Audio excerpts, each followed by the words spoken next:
और अब वक्त हो चुका दिन भर के कोरोना बुलेटिन जानने का। आइए दोस्तों, कोरोना से जुड़ी आज दिन भर की 10 बड़ी खबरों पर नजर डालते हैं। देखिए, दुनिया भर में 57 देशों तक ओमिक्रॉन जो कि कोरोना का नया वेरिएंट है वो पहुंच चुका है। यानी कि दुनिया भर के 57 कंट्रीज तक ओमिक्रॉन फैल चुका है। यूरोप में हालात सबसे ज्यादा बिगड़ने की सख्त चेतावनी भी जारी की गई है। WHO ने बताया कि जिम्बाब्वे समेत दक्षिण अफ्रीकी देशों में कोविड-19 के मामले बढ़ रहे हैं और अस्पताल में भर्ती होने वाले रोगियों की संख्या भी बढ़ गई है। वहीं दूसरी तरफ अभी तक की डेट में 57 ऐसी कंट्रीज हैं जिन देशों में ओमिक्रॉन ने प्रसार बना लिया है। वैज्ञानिकों ने तो ओमिक्रॉन के एक नए रूप सामने आने के बाद एक बात भी कही है, जैसा कि मैंने आपको पहले भी बताया था दोस्तों कि BA.1 और BA.2 ओमिक्रॉन के ही 2 नए रूप सामने आ चुके हैं। और इस पर दुनिया के वायरोलॉजिस्ट का कहना है कि ओमिक्रॉन के नए लीनिएज BA.2 के कई मामले दक्षिण अफ्रीका, ऑस्ट्रेलिया और कनाडा में मिले हैं। वैज्ञानिकों का यह कहना है दोस्तों कि ओमिक्रॉन के नए प्रकार का पता लगाना ज्यादा मुश्किल है, लेकिन इससे भी फिलहाल चिंता करने की कोई जरूरत नहीं है, तो आप टेंशन ना लें। राहत की बात यह निकल कर आ रही कि महाराष्ट्र से अच्छी खबर देखिए आप, ओमिक्रॉन से संक्रमित राज्य के पहले मरीज को अस्पताल से छुट्टी मिल चुकी है। और यहाँ तक कि राज्य का ही नहीं बल्कि देश का पहला ऐसा ओमिक्रॉन मरीज है जो एक बार भर्ती होने के बाद, हॉस्पिटल में भर्ती होने के बाद इसको छुट्टी मिल चुकी है। यानी कि महाराष्ट्र में हॉस्पिटल में जो ओमिक्रॉन का पहला मरीज भर्ती हुआ था वो अब नेगेटिव पाया गया और कल ही उसके जन्मदिन पर उसको अस्पताल से छुट्टी भी मिल गई। वह मरीज पेशे से इंजीनियर है, मुंबई के पास कल्याण डोंबिवली नगरपालिका क्षेत्र का रहने वाला है, 33 वर्षीय व्यक्ति है। दुबई के रास्ते दक्षिण अफ्रीका से दिल्ली हवाई अड्डे पर यह पहुंचा था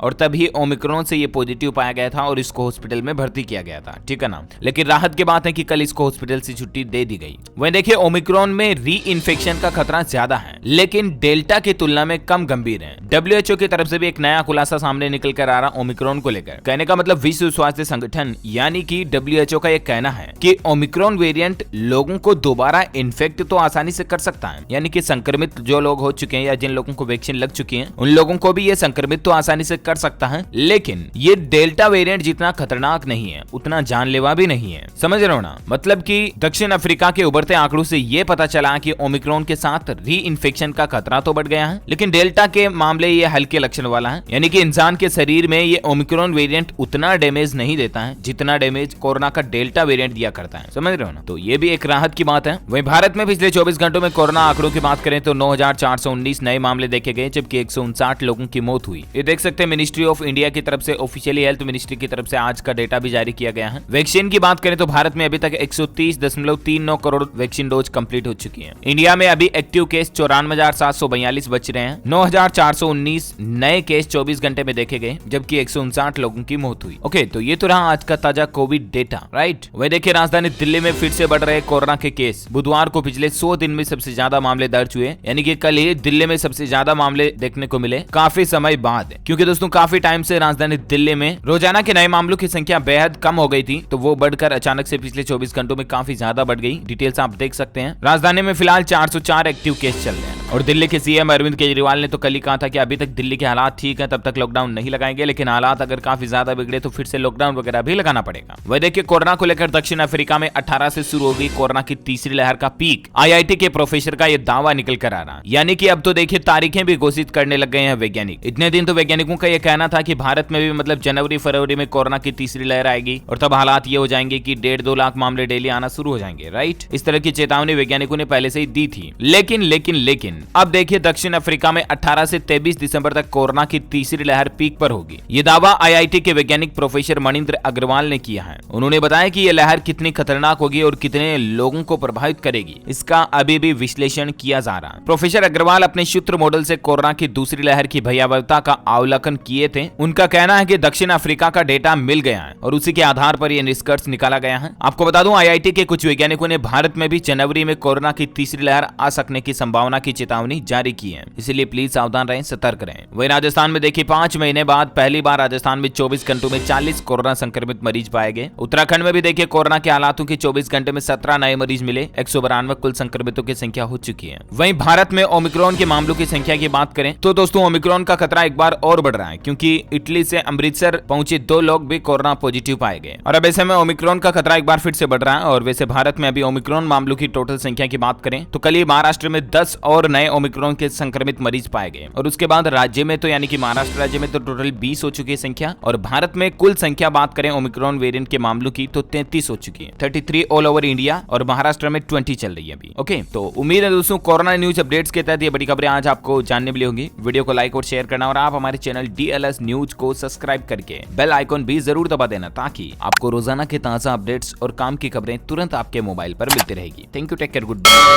जय हिंद, जय भारत, वंदे मातरम।